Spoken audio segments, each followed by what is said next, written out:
Devaldo, os alunos do terceiro ano da Escola Daniel Pereira Ottoni, lá de Fidelândia, com orientação dos professores Arthur, Aguinaldo Lopes e a diretora Milene, pedem vocês para divulgar o lançamento do livro deles. Hoje é dia de biblioteca do MG1, né? Biblioteca do MG1. O título aqui, ó, Memórias de um Passado Presente. Esse livro conta todas as histórias lá de Fidelândia, do passado ao presente. Então, o Devaldo mandou até um livro.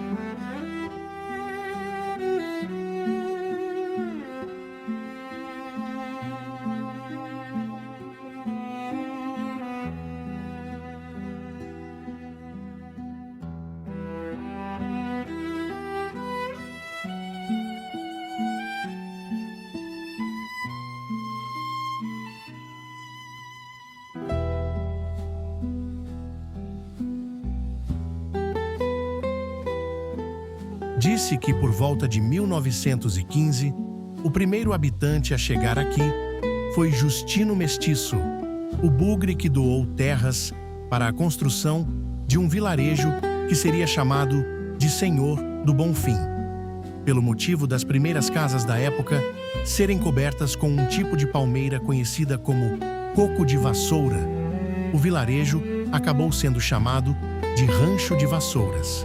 Posteriormente, passou a ser São Fidélis e, finalmente, Fidelândia, com o significado de fiel à sua terra.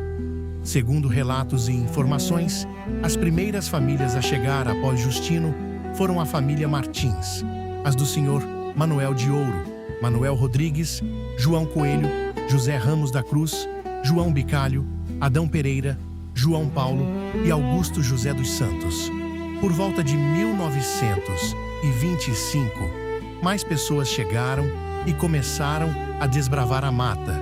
Foi nesse momento que Justino decidiu doar seus terrenos para a futura vila, o que na época correspondia a 10 alqueires de terra.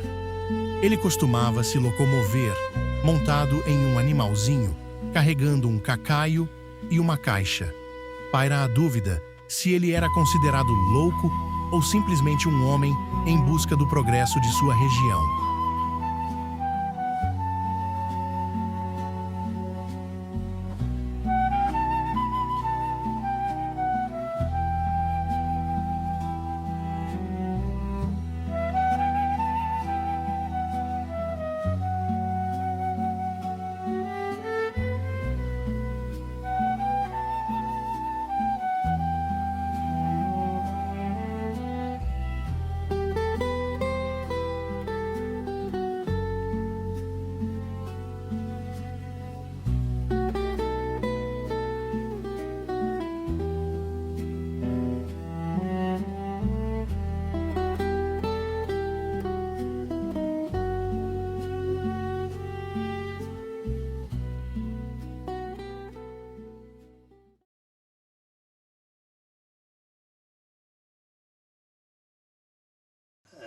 Boa tarde, meu nome é José Velarde Bessa, o popular Zé do Padre, nascido na cidade de Tambacuri, e de Tambacuri viemos para cá em 1950.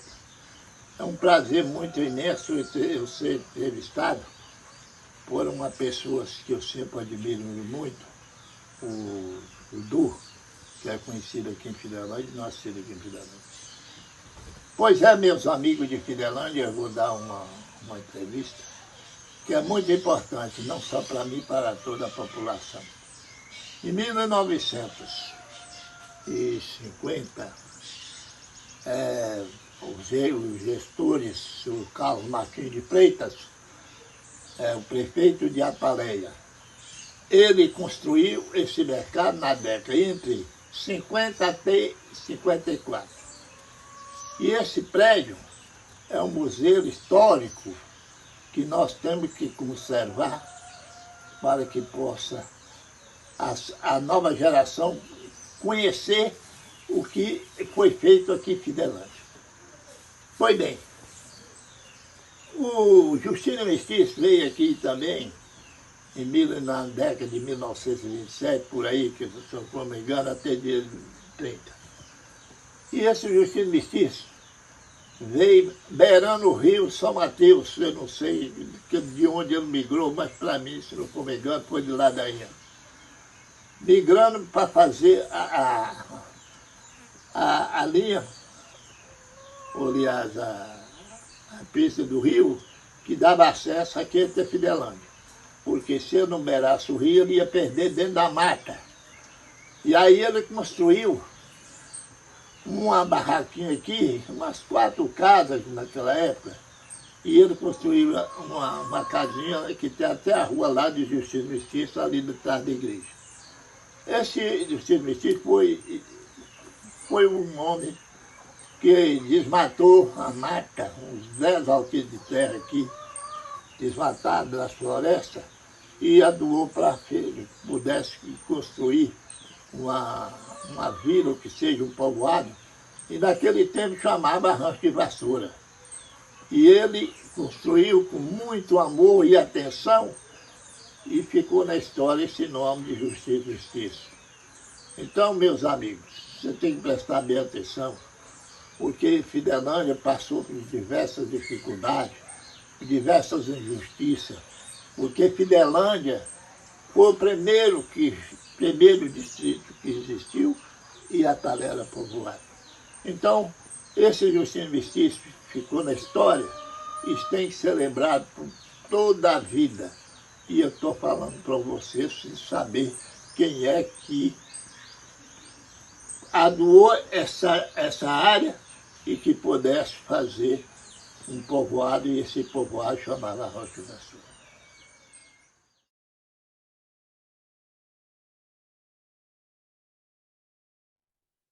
Meu avô, ele chamava Augusto José dos Santos. Ele é de 1915. Quando eu comecei a conhecer meu avô, ele já estava cansado de tanto ir na Lapa de pé. Aí meu pai pegou aí também, Francisco José dos Santos, ia muito na Lapa de pé, mais ele, e continuou para ir afora. Aqui quando chegava te faltando para frente, aqui juntava mais de 60 rumeiros para chegar. Aí quando chegava lá na Lapa, mas aquilo é agora no mato mesmo, né? Não tinha nada não, só tinha lá a igreja do Bom Jesus e mais os lugares tudo certo de Bom Jesus mexer que tinha. Aí quando chegou no Artura, fui entendendo por gênero, que eu estava na base de 15 anos para 16. Aí eu comecei a ir também, só que eu fui uma vez só. E quando eu peguei já estava cortando o trânsito de andar de pé, que já estava ficando muito perigoso. Aí eu continuei esse dia, saí, fui, Deus ajudou. Aí minha mãe não queria muito deixar eu ir, que eu não aguentava. Aí eu falei para ela assim, não, eu só vou por causa que eu estou confiando no Bom Jesus, e não vai ter nada contra mim. E rapaz, saí daqui 42 dias para ir, 42 para voltar. E a gente chegava em casa com coisa que tinha ido ali em Nova Horizonte de pé. Então, meu avô ia muito, nem montado.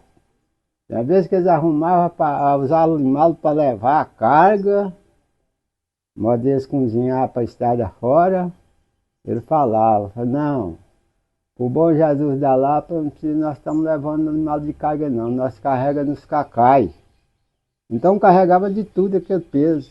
É arroz, é feijão, é farinha, é gordura, era tudo que carregava. Aí quando chegou num ponto, aí ele parou, né, que ele já estava ficando meio já na idade, né? Aí ele pegou e parou. E aí meu pai começou. Conheci meu pai muitas vezes na cidade da Lapa.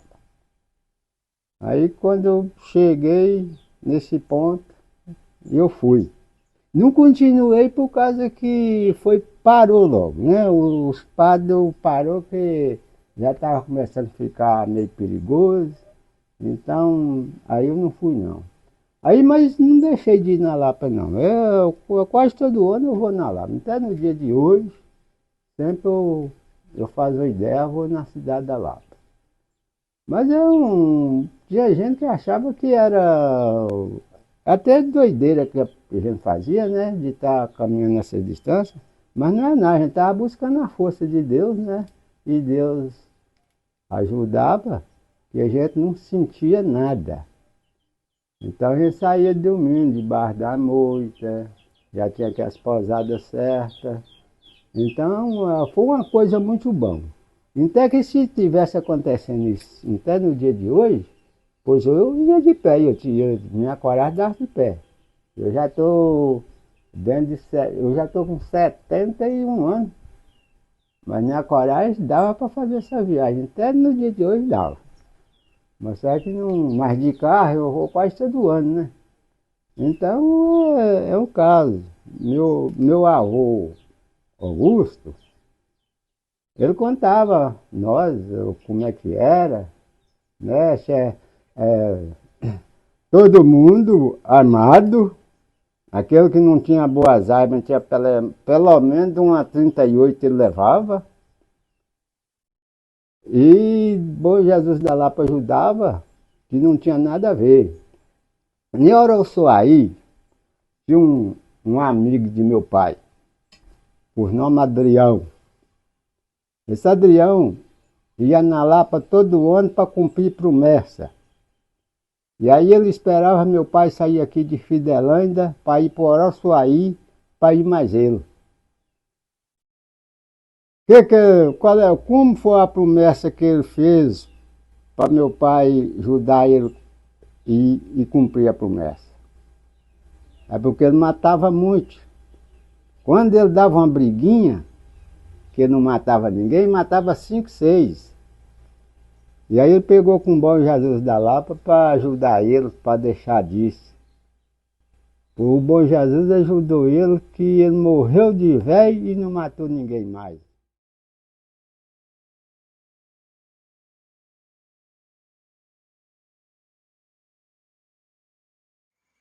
Eu vou te contar outra fase muito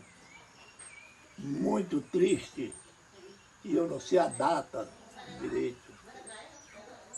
A festa de casamento do cigano. O casamento do cigano tinha cigano baiano e cigano mineiro, que eles falavam. Cigano baiano e cigano mineiro. Mas eles fizeram uma festa do mercado. Naquela época eu estava com 17 anos, 18 anos, mais ou menos, 18, 20. E eu até participei dessa festa de cigano dentro do mercado e dancei muito. Porque era uma festa de casamento do cigano.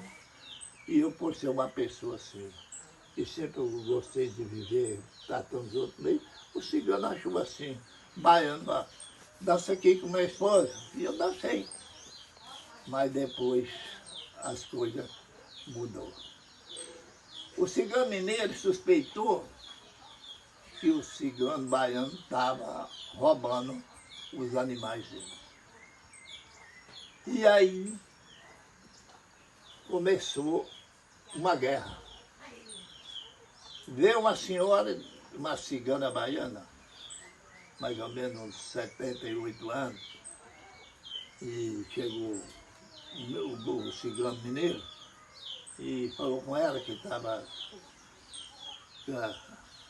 a manada deles estava roubando os cavalos e a véia. Partiu nisso. Partiu nisso e aí veio o tiroteiro. Veio o tiroteiro e aí os ciganos mineiros mataram acho que uns 2 ou 3, se não for me engano, do cigano baiano. Até que eu conheci muito um deles, que era chamava Almeida. Ele foi socorrido pelo Lauro e fizeram o enterro deles aqui. Está lá, eles enterrados aqui nesse cemitério. Mas foi uma guerra que, inclusive, aquelas pessoas que tinham negócio aqui, comércio, fechou as portas tudo, porque foi um tiroteio mesmo, foi uma guerra de cigano com cigano. Foi a fase mais triste que eu já vi aqui na região.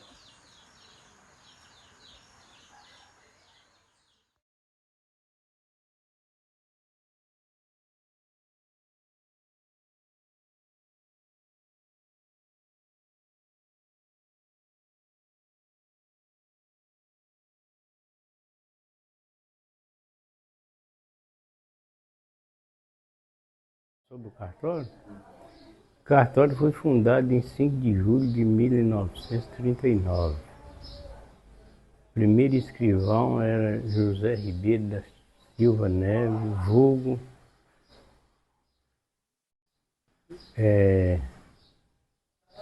vulgo Juca Neves. Depois passou para Gerdelino Santana, Parafuso. Depois veio Manuel Martins dos Santos, que é meu tio. Aí depois, em 82, eu comecei, porque eu fiz uma prova, passei e tal. Aí Meia aposentou, Manuel Martins dos Santos. Aí eu assumi o cartório. Em 2013, uma mulher lá de Teoflotone passou no concurso e assumiu o cartório.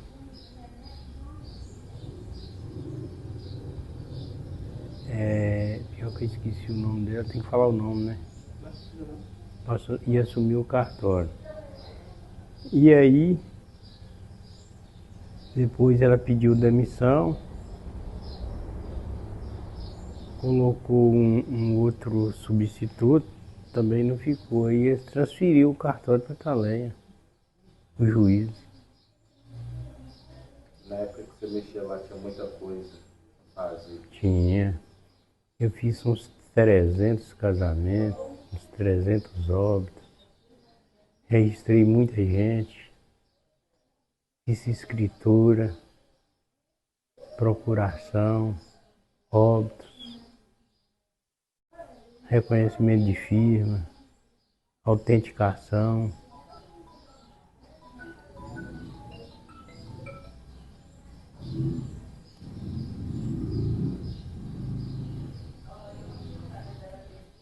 E o primeiro tabelião veio de onde? O primeiro tabelião era Juca Neves, Zé Ribeiro da Silva Neves. Ele veio de Ataleia. Ele era farmacêutico também. Aí depois veio Parafuso, que é Adelino Santana, veio de Tambacuri. Aí ele era escrivão vitalício, efetivo. Aí Meia foi ajudando ele, né? E ficou como escrevente, depois passou a ser titular. Aí Meia aposentou em 2013, aí eu assumi definitivamente.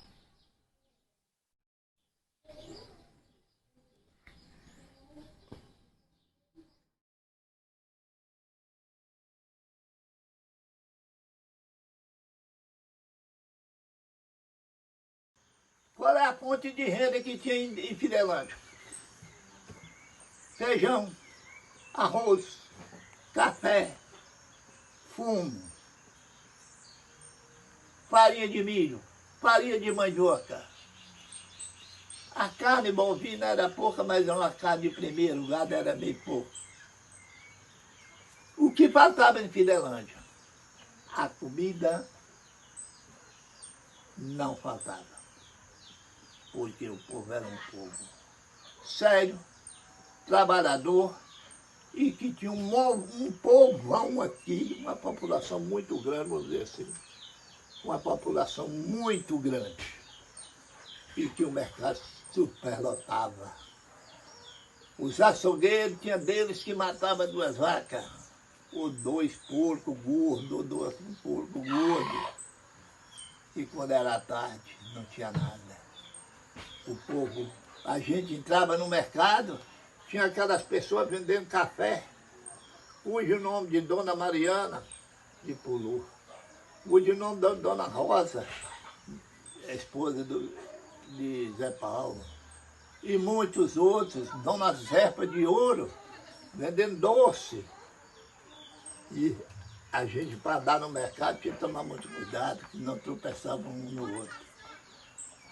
Vendia fumo, vendia farinha de milho, vendia arroz, vendia tudo que era de comida, produzia aqui nessa região. Só faltava roupa, como eu disse. Só faltava meio de transporte também, que era só o cavalo, como eu estou repetindo. Também faltava aquelas coisas que não tinha aqui, que era o sabe, mas a população chegava a 68 mil habitantes.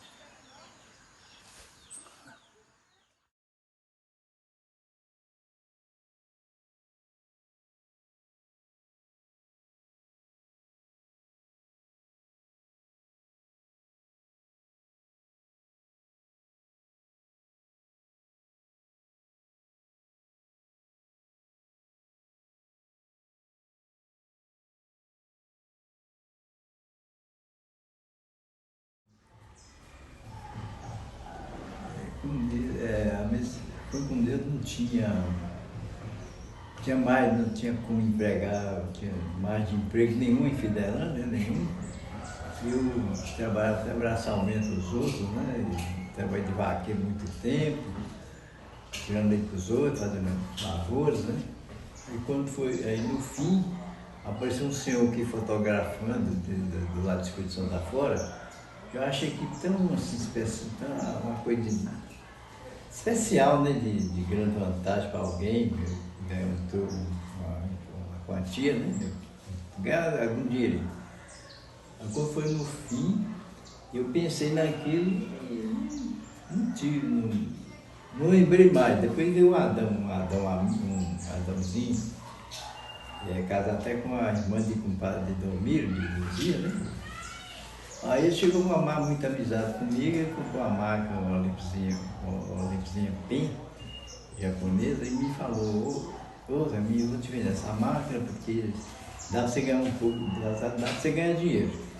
E começou a me orientar e ensinando que ia fotografar, e tinha os produtos de revelação, né, as coisas aqui.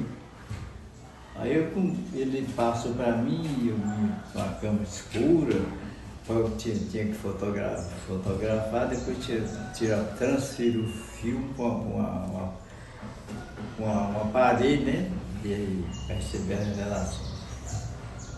E tinha ele para encaixar o filme naqueles carretéis, para passar, depois para revelar. Na câmera escura, pelo tato, ninguém não podia olhar. Aí quando aí deu trabalho para pegar nas minhas mãos, não, faz assim, você pega o filme e vai devagar, com calma, e tem paciência, vai conseguir. Aí encaixava aquele filme, quer dizer, um filme de slide, né? Tinha para mão. Aí o filme, a minha máquina tinha PEN, que ele me vendeu um filme de 36 na máquina. Minha máquina só de 36, essa PEN dava 72 só, dobrava o filme, né? Aí eu fotografava que não terminava nunca, não custava. Enquanto eu completava o filme, eu podia revelar. Aí ia revelar, começava assim, às vezes 9 horas da noite, terminava 3 horas da manhã, revelando, né? Eu botava aquilo para secar, ia cortar aquela tesoura com aquela paciência e aquele cuidado. E continuando a trabalhar. Depois comecei a andar, eu descobri que eu estava fotografando, que não tinha outro aqui. Aí me chamava para ir para as fazendas lá, chegava lá, o cara tirava 30, 40, 50, 60 monóculos, né? Chamava monóculo naquele tempo. E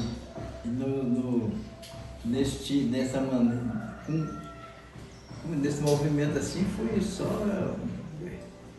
conseguindo, foi os fregueses, né?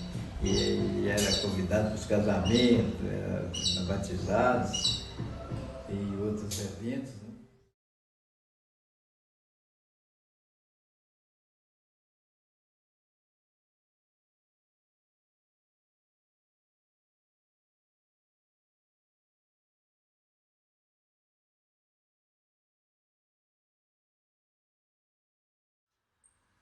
A história de Meio é uma coisa muito importante para mim, porque ele foi uma pessoa que foi quase meu pai.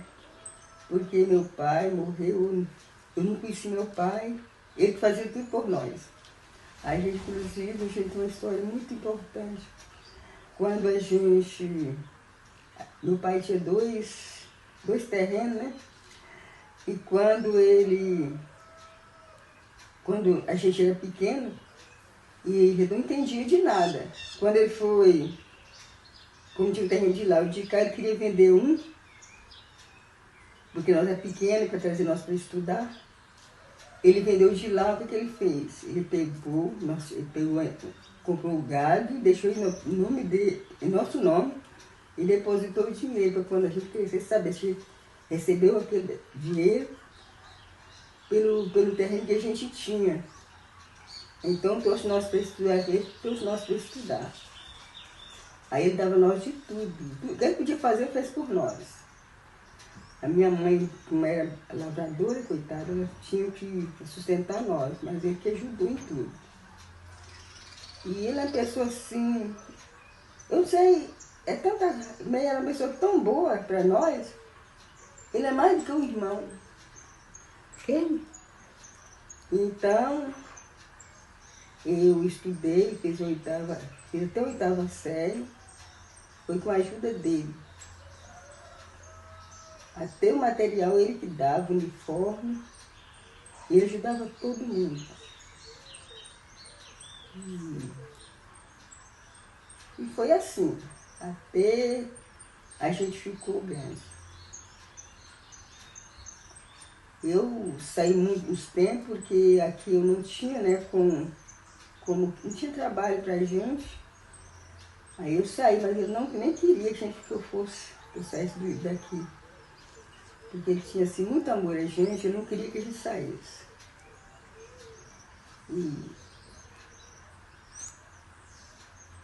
Então, foi isso, até que Deus chamou ele.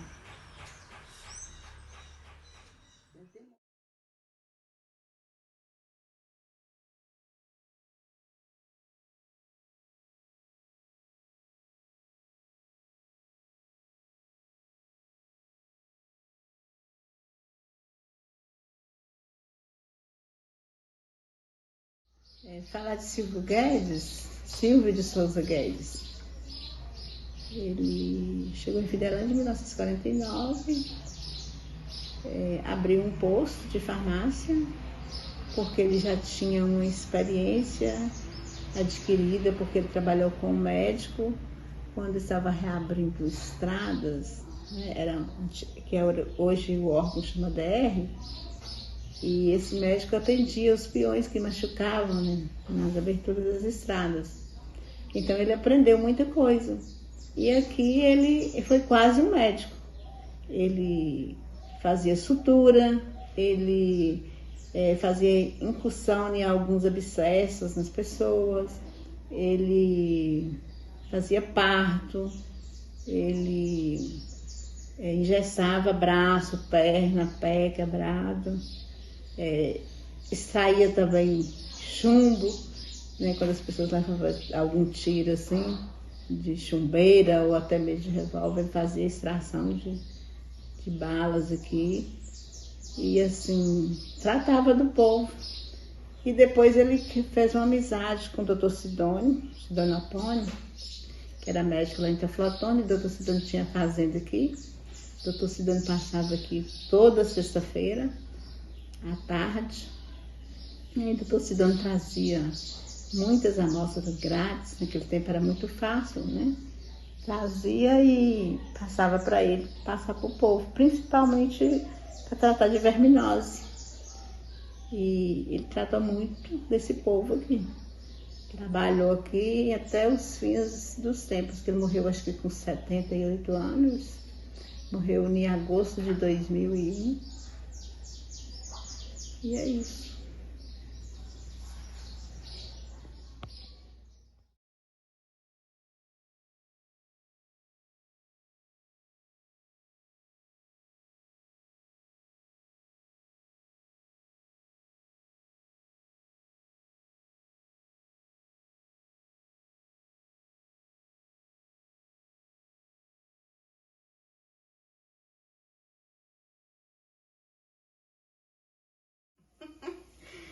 Bom, seu Daniel foi uma pessoa que teve o convívio dele aqui em Fidelândia, né? De muitos e muitos anos.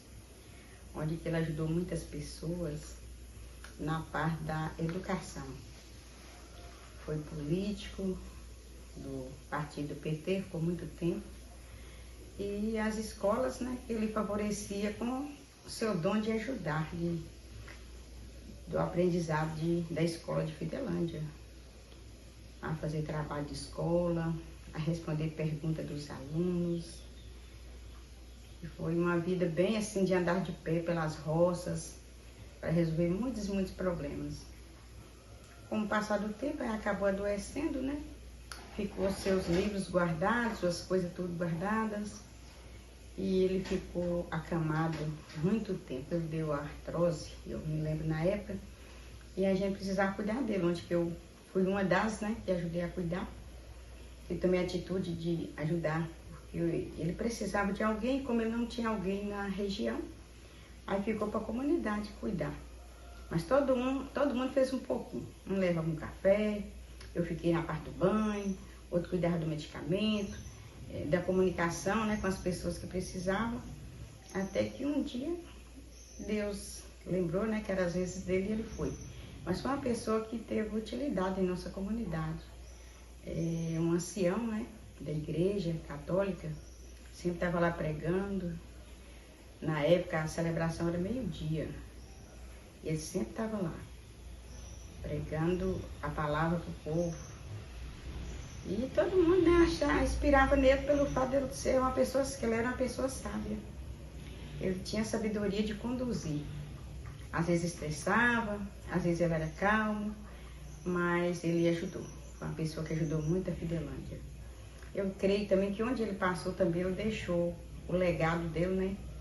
Da sabedoria, da inteligência, né? Da paciência, às vezes não paciência, mas foi uma pessoa que nos ajudou muito e que Deus recolheu, mas que deixou o legado dele na terra. O legado dele em Fidelândia, onde ele passou.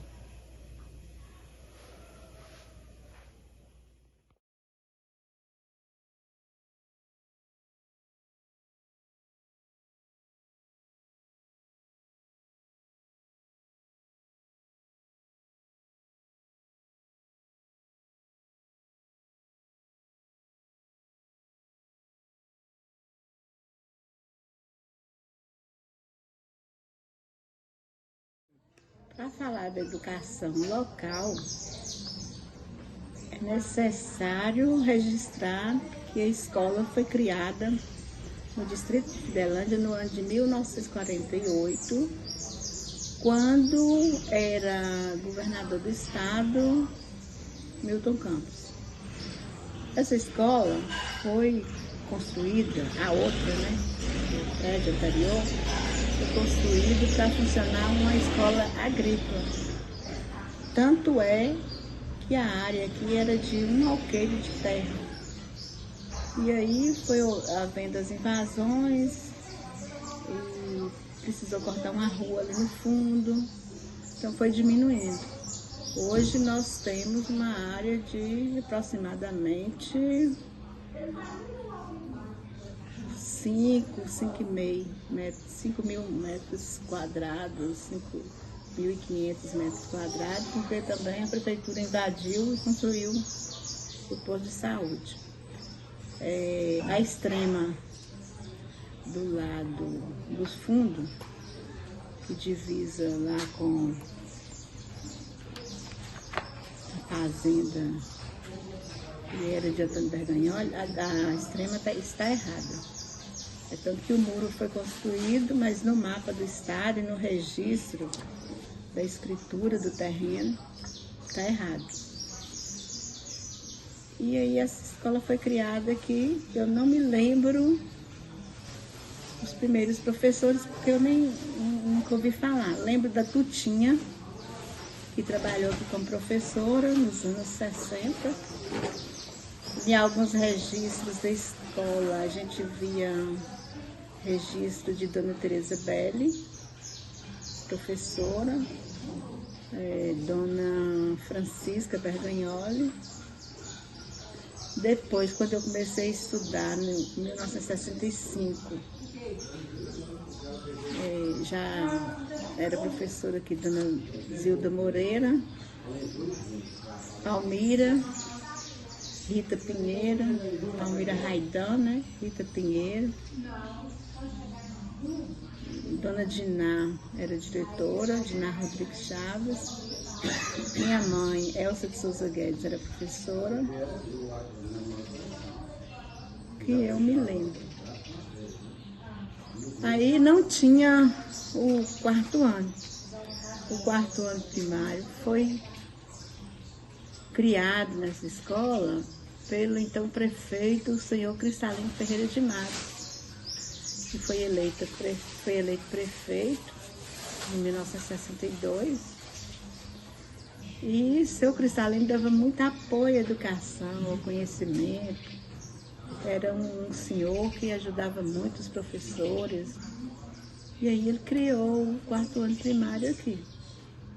A primeira turma de quarto ano, quando chegou no final do ano, eles fizeram uma festa de arromba na escola. Os pais, todo mundo feliz, os alunos, que já eram quase adultos, né? Adolescentes já mais velhos, porque eles faziam até o terceiro ano, ficava repetindo o terceiro ano, ou então não vinha mais à escola, parava no terceiro ano. E com a ajuda de seu Cristalino Ferreira de Matos, criou-se o quarto ano aqui. Dona Diná veio para cá, porque seus José Colares, o esposo dela, tinha comprado uma fazenda aqui. E ela veio morar aqui, e como ela era professora normalista, era a exigência que tinha para criar o quarto ano. Criou o quarto ano e ela assumiu a direção da escola. Mas ela não ficou muito tempo. Ela foi para Ataleia, assumiu a direção da escola Antônio Olinto. E aí minha mãe ficou na coordenação da escola aqui. Aí acho que minha mãe ficou 2 anos. E aí ela adoeceu. Aí passou para a Dona Lourdinha a coordenação. Quando criou o cargo de diretor aqui, já foi para a direção de Terezinha Teles, que ficou mais de 10 anos na direção. Quando ela saiu, Celcina assumiu, Celcina Batista Sena, depois Enilda, depois Graça Medina e depois eu, em 91. Então a trajetória dessa escola é essa. Ela já passou por aqui muitos alunos que se deram bem na vida. Dessa escola aqui nós temos formados aí fora, engenheiros, médicos, Polícia Federal.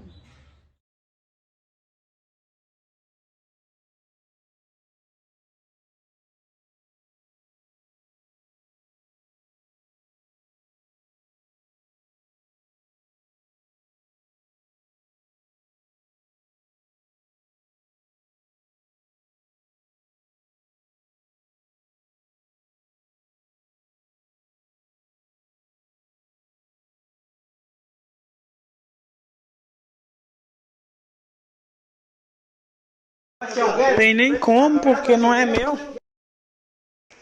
Isso é que Lucas de Mariana, é que a Marlane tinha. Aí, tem no caso, né, dela, da época que ela estudava. Aí, Lucas, eu acho que vai, nós vamos tentar fazer cópia. Que aí, quem sabe, um dia, dá pra negociar, né? Tô pensando aqui, podia ter um negócio desse Fidelândia já até hoje, né? De juntar os alunos assim, e fazer, tipo, igual que fez antigamente. Vai fazer cada um fazer um poeminha. Nossa, ia ser perfeito, gente. Vou dar essa ideia pra Arthur. Amanhã eu vou chegar no Arthur. Então, vou contar a história do Arthur, ó. Em meados do ano de 1900 e quanto? 1990 e poucos, mais ou menos. Uns alunos fizeram um livro. E aí eu tava pensando. E o livro, ai meu Deus, sai. É com o nome de Fidelândia, que era na vassoura. Aí eu tava pensando, por que você não dá ideia? Por que você não dá ideia, tipo, dos alunos deste ano fazer, né? Pois é, moço, acho que, tipo assim, mais vai negociar ela, valorizar, é porque foi feito em Fidelândia. Os alunos, crianças, que era do sétimo ao sexto ao sétimo ano, né? Fizeram esse livro, gente. Imagina um livro de Fidelândia. O Dudu, ó, eu falei com o Arthur sobre o negócio do livro. Aí amanhã, vamos conversar com ele, viu?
Tchau.